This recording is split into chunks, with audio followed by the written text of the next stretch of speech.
Namaste, very good evening, ladies and gentlemen. Welcome to the Festival of Bharat. Today, I'm joined by a very special guest all the way from Brazil, Amrtananda Dasa ji. Namaste, Amrta ji. How are you? It's such a pleasure to have you here on our channel. Namaste, Sharam. It's my pleasure. Always a big fan of Citti Media. I'm very humbled to hear that. Thank you so much. And in fact, even I've been following you on social media for a while now, and I've obviously read what you have to write. And I think a lot of people are inspired and, frankly, pleasantly also surprised about the things that you say and do. So it was a popular request that we interview you on our channel, and finally we could set up this interview after a few weeks. First of all, let me begin by asking you, how's the situation in Brazil as far as the pandemic is concerned? Has it simmered down a bit? It's a little better now. Vaccination going on, Right. but now fears about the new variant. Right. The Omicron, right? Yeah. Right. I genuinely hope that all of you stay safe. But let me begin by asking you this: what drew you towards Sanatana Dharma? When did it happen? How did it happen? And can you tell us the story to our viewers? Sure. It's a long story, but I can try to make it Take your short. time. Yeah. I always had a deep faith in God, in spiritual life since a child, and for me makes no much sense what I learned in the Christian teachings because I'm born in a Catholic family and I did my Catholic studies, but many questions I didn't get any answer. And Right. then I tried to search for more. When I finished my Catholic studies around 11, 12 years, I quit the church and started to went to Espiritismo. Espiritismo is like a religion that is very popular here in Brazil. Was founded by a French guy called Allan Kardec after he read about the Veda teachings Right. in French, but became popular here in Brazil. It's a religion that it's based in Christianity, in the Jesus thing, but it's accept karma, reincarnation, and higher spirits, and this kind of things that came from Eastern philosophy. Right. So I started to study with them because it was the most logical thing, because it was about the karma and the reincarnation, that I thought that it was much more logical and much more truthful. So I went with them for 1 year around, but then later also I wanted more. I think that was also something deeper to go. Then I started to find some new age groups. Here are popular a new age group called Gnosis, that they spread like universal religions teachings. They teach about all religions, and they speak about ancient gods of Greece, of Rome, Egypt, and also about India. This was my first direct contact with the terms like yoga and Krishna. Even they talk very superficial about it and try Right. to make like a new age perspective about it, but it was my first contact with yoga asanas, and they used to say that Krishna and Shiva are the names of God in India. So that make me like wanted to know more, like Right. so I started to study more, and the first thing that I met was yoga. I started to make yoga courses and made my first TTC, teacher training course, in Hatha Yoga Vedanta in the line of Swami Shivananda in 2008. And in my teenagers, that I met the Hare Krishna movement, first from ISKCON and later from Gaudiya Math. And there I found my guru, my spiritual master, and since then I tried to study more about all aspects of Indic heritage and science arts like yoga, Ayurveda, Jyotish, Vastu, arts, dance, music. I'm big fan of history of India, so it's like a passion in many aspects in my life. Right. And has there been a change in your life personally ever since you started to study Hindutva and Hinduism more? Definitely, many changes. First, because my spiritual searching in my teenage, it was about also my questioning the world. That that youth usually are inclined to question everything and to try to find their place in the world. So I was like in a very confused in my teenage time, and a lot of ideas in my mind and desires. And I went to hippie movement before I became Hare Krishna. I was like a hippie, so I used a lot of drugs, and I lived a very crazy life, traveling alone around Brazil, Right. selling art craft. So it was a very difficult period in my life, and if it wasn't for Krishna, I think maybe I'm not even alive today. So it was like a big change. It's like from wine to milk. Right. So it was like a huge change, and I'm very grateful for everything, from yoga, for Krishna consciousness, for Jyotish, Ayurveda, everything make it my life more meaningful, more happy, more enlightened. Right. Even I know I have a lot of things to fix in my life, and I'm a normal human being as anyone else. But if it wasn't for Indic spirituality and its um, everything, all its sciences, maybe I was not so happy with myself Right. as I am today. What an amazing story. I mean, this is a transformational story. I think a lot of our viewers will also connect with this, and I'm so glad that you could narrate your own personal experience. But as far as Brazil and Brazilians are concerned, how do they perceive, say, Indians or Bharat or Hindus for that matter? What is their own understanding of it? Very superficial in general. In general, people here don't have much contact with Indic culture. It's a recent thing, like the yoga, Ayurveda. It's quite popular now, but in 20 years before, it was like something that no one knows about. So in general, still people very superficial knowledge about India and Hindu culture in general. But there is some generalizations and stereotypes, like the karma reincarnation belief, Right. vegetarianism, the caste issues, and today there is a lot of confusion also among the followers of the Hindu traditions in Brazil, Right. because there is a many propaganda. You know that India is like so ancient and so vast that there's a lot of theories and a lot of histories and a lot of perspectives. So people get confused about some propaganda, especially from colonial period. And but yeah, Right. usually there is growing knowledge about awareness. Right. And as far as Brazil is concerned, there's a lot of native history to it as well. So, for our viewers, could you tell us more about the native traditions of Brazil? Yeah, Brazil have a lot of native tribals traditions, mostly the Tupi and Guarani cultures. They are the predominant cultures. They didn't have like huge civilizations like the Maya, Aztecas, and Incas, Right. but they still have huge connections of commerce and other activities, even agriculture, in Brazil area, because here was a forest area. Brazil mainly huge forest, dense forest. Right. So it was not big cities, but more like tribal communities. Right. And after the colonization, it mostly vanished because of the wars and the diseases brought from the Europeans. And many also mixed with the European man, because the first generation of Brazilians, in fact, it was from Portuguese and Spanish men with native women.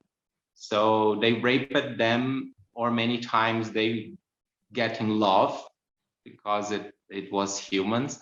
So many times by force and many times by love, they make like the first generation of Brazilians, of native Brazilians, that as we call today Brazilians.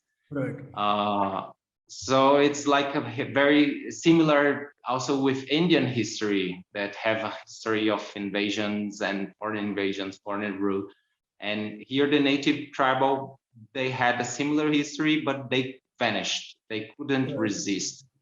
Like they get incorporated in the new society. Like we all have like native blood in also Right. in our genes, but the culture is mostly lost. Right. I'm glad that you bring this up because I think even in India, especially as far as the Northeast is concerned, where we have a lot of tribals today, there was an erosion of their cultural identity after the British came in, because they were continuously proselytized and converted into Christianity. Um, so in South America, I've also heard that there are speculated connections with Ramayana and a few other Puranas. Can you Yeah. enlighten our viewers about this? Yeah, some Hindus and some devotees of Hare Krishna here in West, they also believe in this theory that Okay. Rio de Janeiro, and specifically the Pedra da Gávea, it's a mountain that have in Rio de Janeiro, Gávea stone. There was the capital of Mahi Ravana from the Ramayana. That is a speculation. They believe that. And Right. there is some weird phenomenon there in this stone, because there are some Phoenician inscriptions that no Okay. one's know how it get there, and it really are Phoenician scriptures because it looks like Phoenician scriptures. Right. And they speculate that these are the Phoenicians that went Right. here in ancient time because they have Navy system. And if Puranic teachings, if you see what they claim about some other countries, other people, they also, I believe that they had Navy system and some connections between faraway lands. Right. Even it's accepted that the native people of America, they came from Asia. So Right. they are basically the same people Yeah. as Asians. It was like extension of Asia, like in ancient times. Right. You Very interesting. see, Hmm. yeah, in Central America there is more speculations because the Nagas are claimed to be the Nahuals. That is a South Mexican tribal community that they mostly possible they have some navigation system, and they Right. could reach also Asia. Also not only Southeast Asia, but probably even India. I see some similarities from, as you said, the Northeast tribes with their feathers, Right. hats, Yeah. with the native Brazilian tribes. They very similar. The dance, they do like their tribal dances in Right. circular groups, and they chant. It reminds a lot.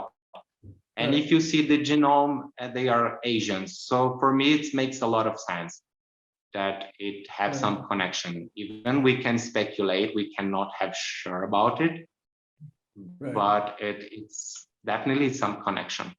It is definitely very interesting.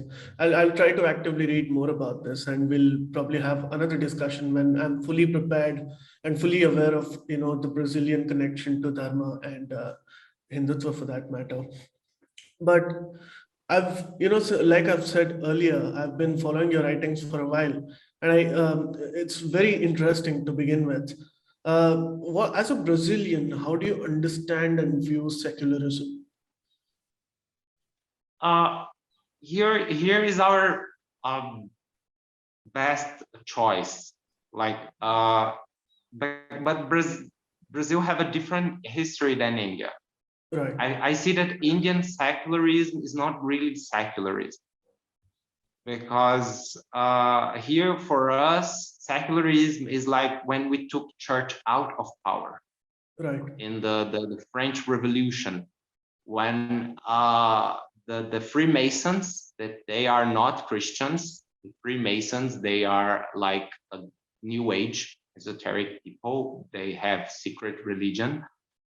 They took church out of power. So secularism for us is this: no church rules us anymore, because when church ruled European and also America, we live in Inquisition Right. and colonization, and the genocide of the native tribes of Brazil was made in the name of Jesus. Right. So all these was happening when the church was in power. So secularism was very needed, was very important for our history in Western world, because Right. since then we're not ruled by church anymore. Even church is still there, still have some influence, but is Right. not the ruler anymore.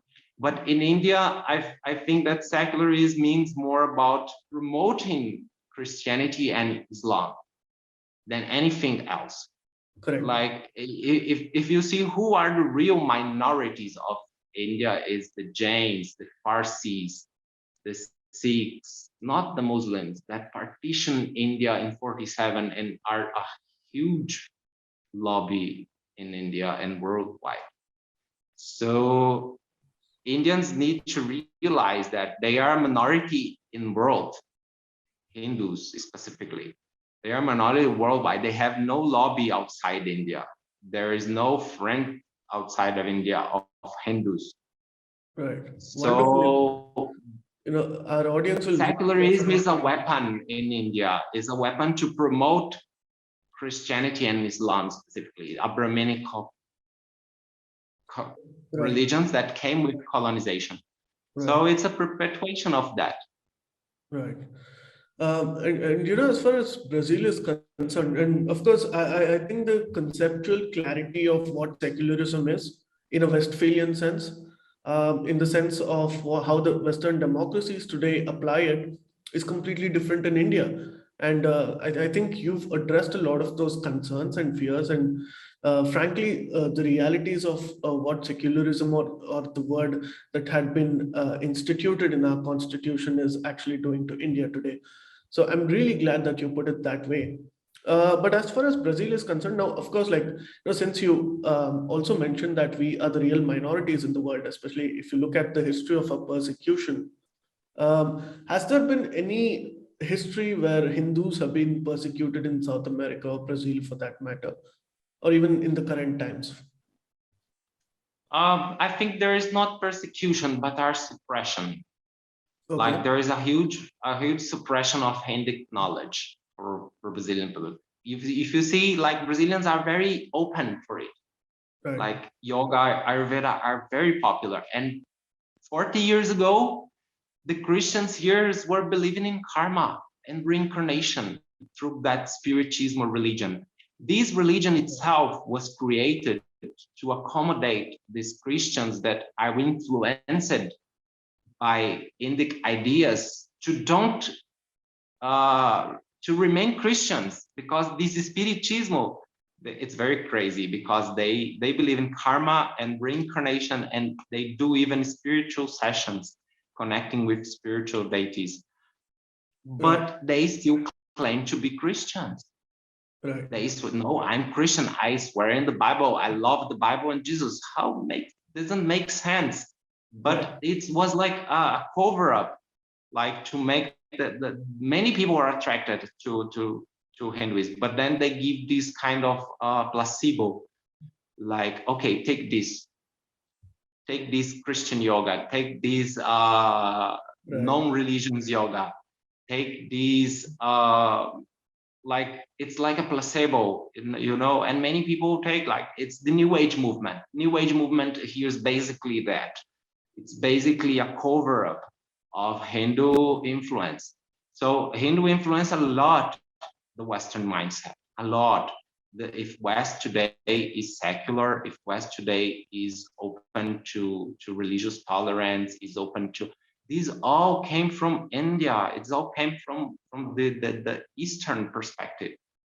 So we own a lot to India, but we don't give the credit.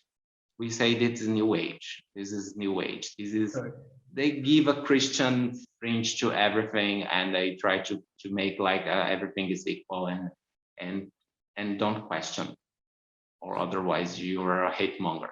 Right. So it's kind of a cover up. There is not persecution exactly. There are some stances of persecution, but usually the fanatic Christians Isolated here, Christians. they attack the African religions, Okay. because Hindus here are invisible minority. Like Right. there are no big Hindu institution. Most big is ISKCON, and many of ISKCON, they don't even claim to be Hindus.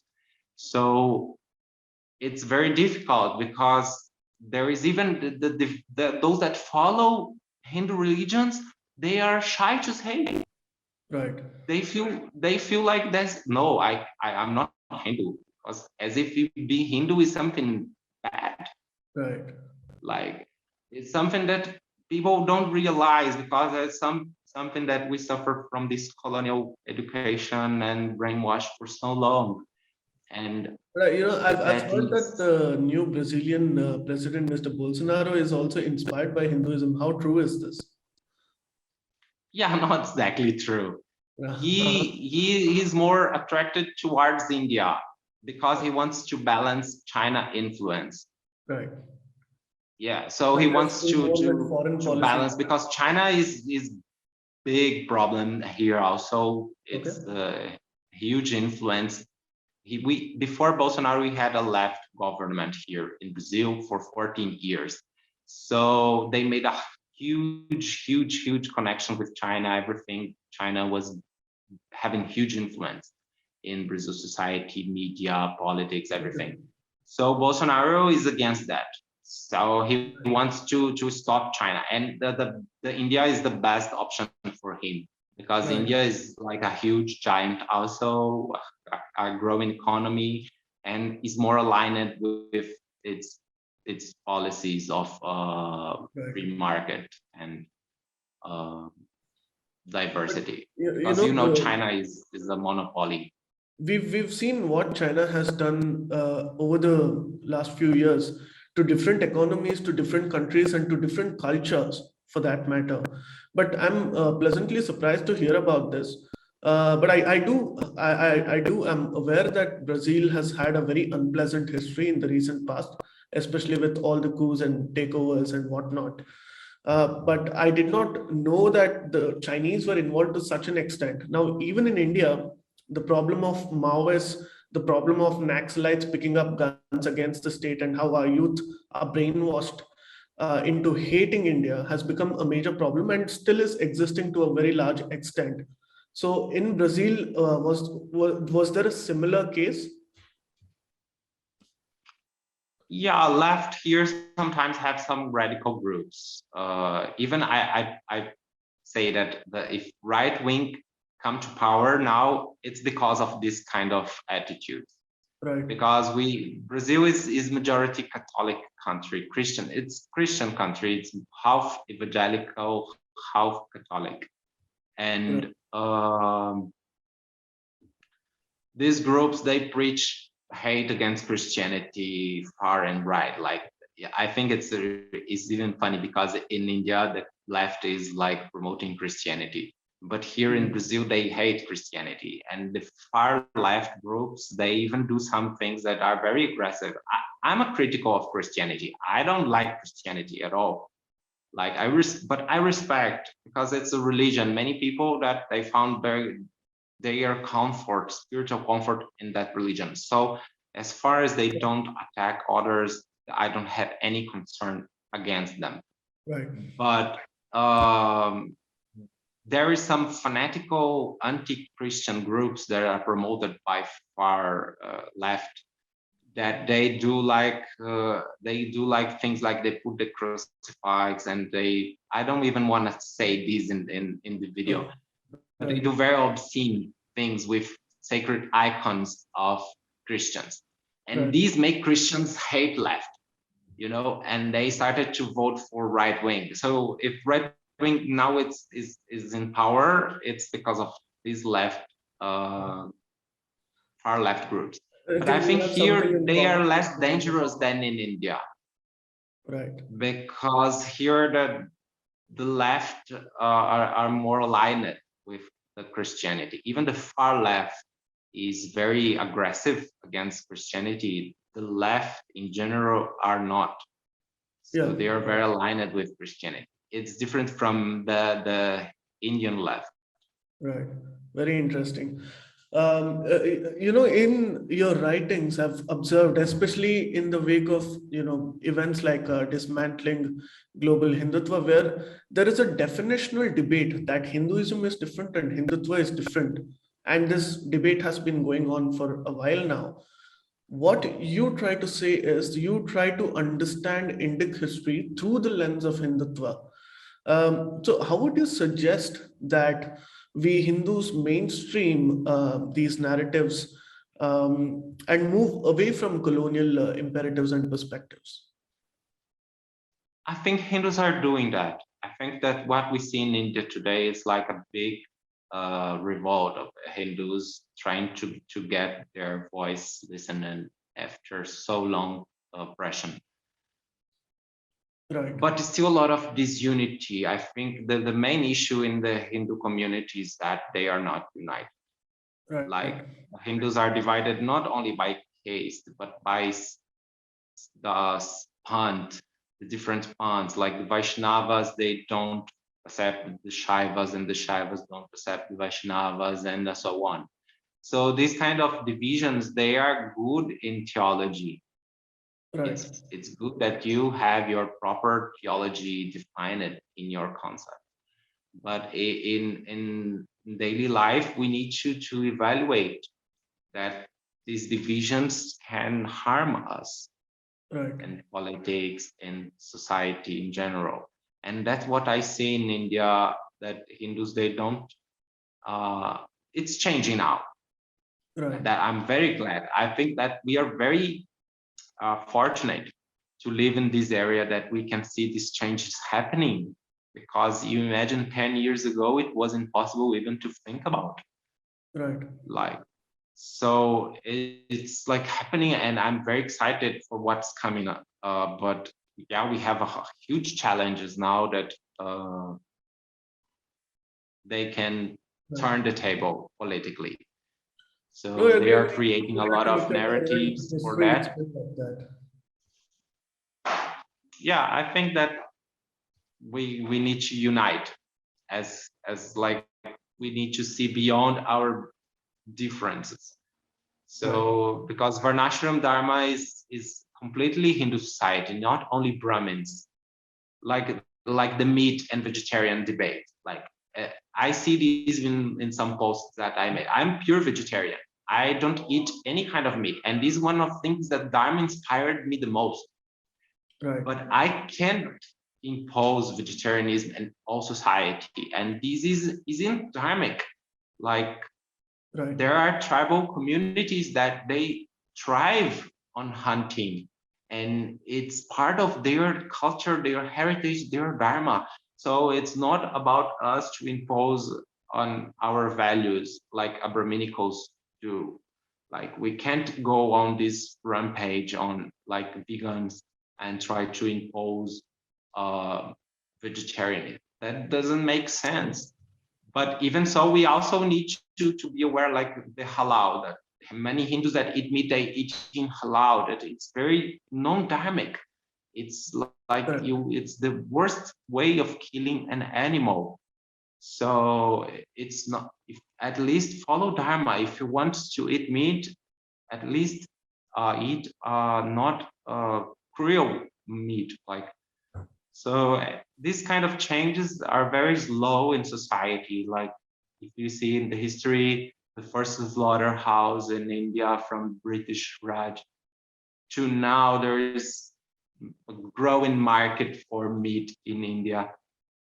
And this is something that we can counterbalance, but we can't impose Right. our morality.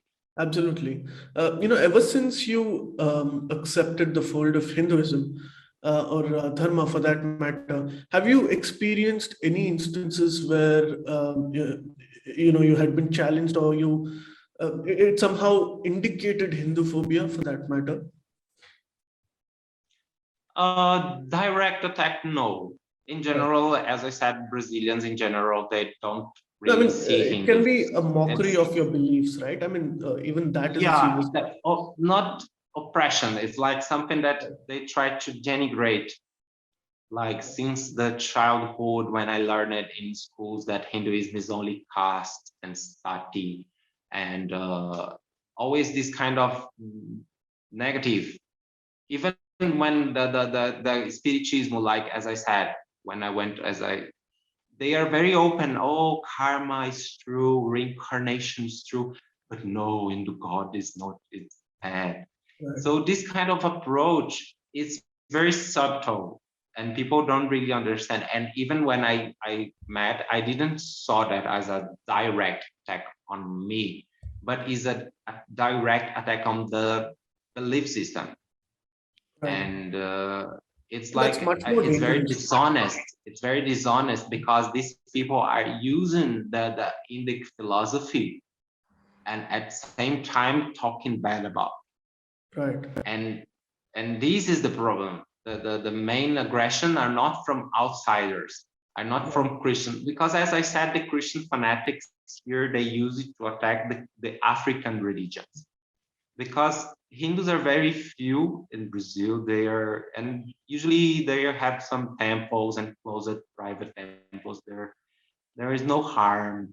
Some few cases, yes, but not that. But African religions, they suffer more because they are huge group of minority people that do like worship of many gods. It's like polytheism and idolatry according to Christians fundamentalists.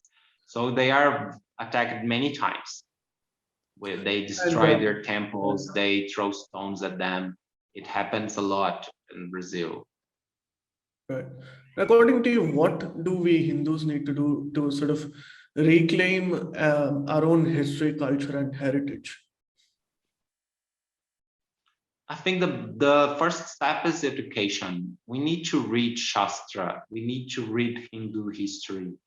We need to study. That is the main point, that we are like very confused because there is a lot of propaganda, there is a lot of narratives, and many times Hindus don't know what to believe and they just follow the trend. So if the media and education system is pushing one trend, they will influence a lot. So we need to be aware of this propaganda and this education system that is basically doctrination, and try to find our own roots, our own scriptures, and read them, understand them. Because I know that many Hindus don't even read Veda, Purana, even many talk bad about. And this is not properly. We need to read Shastra before talk about, not take our opinion from a TV series. And because this is a huge problem in the pop culture. They try to appropriate the Hindu heritage and try to make. And even one thing that I would remind, like the Christians doing in South India with Pongal, and they trying to secularize the festivals. That is the one way that we celebrate the Christmas in a pagan festival. Easter, like Easter also was a pagan festival. So it was also a way to enculturate and to capture that civilization and convert. So this is our strategies that they use in media and education system and the pop culture, and we need to be aware, and we can be aware only if we study. We need to read, and many authors now, like here in Festival of Bharat, I'm aware of a lot of great intellectuals that came to talk here, and I always watch. And other channels also are doing great seva and propagate his knowledge. Right. Thank you so much for joining us today, Amrita ji. It was a real pleasure talking to you. And I was personally educated on a lot of fronts with what you had to say. And I hope we can do this sometime in the future too. My pleasure, Sharan. Thank you so much. Namaste and Hare Krishna. Thank you. Hare Krishna.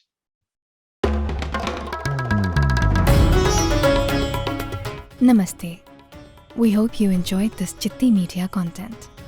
Please remember to subscribe to us and switch on the notifications for this channel. For our other social media links, more content, and to support our work, please visit citti.net. Dhanyavad. Namaskar.